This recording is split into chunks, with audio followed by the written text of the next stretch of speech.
Nagsilang ka sa mundong ito, laking asar ng magulang mo, at ang kamay nila'y kinagat mo. Aray! At ang lolo at lola mo'y di malaman ng gagawin, minamasdan pangit nilang apo. Mapangit na bata din eh. Pangit. Sa gabi napupuyat ang iyong nanay pagkat makulit ang tatay mo.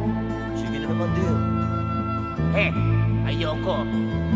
Sa umaga na may kalong ka ng iyong amang basang-basa sa'yo. Naku! Musik na bata eh.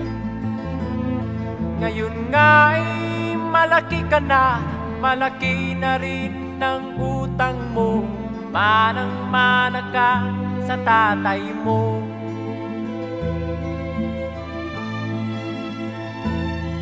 Ikaw nga ay biglang nagbago, naging matigas ang iyong ulo, kaya tinawag kang Totoy Bato.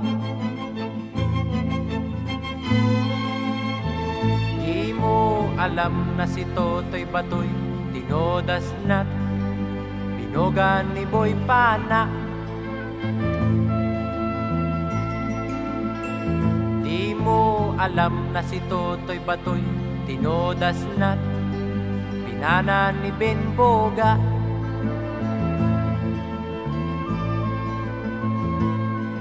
Nagdaan pang mga araw, tumubo ng bungang araw, ikaw ay nagkamot kay masamang bisyo. Ang kati? At ang una mong nilapitan, ang iyong inang nagsasakla, at ang tanong, anak, meron ba tayo dyan?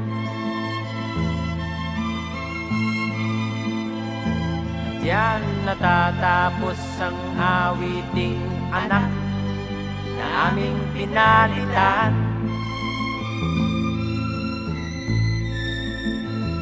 At diyan na rin natatapos ang pag-awit naming tatlong anak ng kwan. Aso. Uy!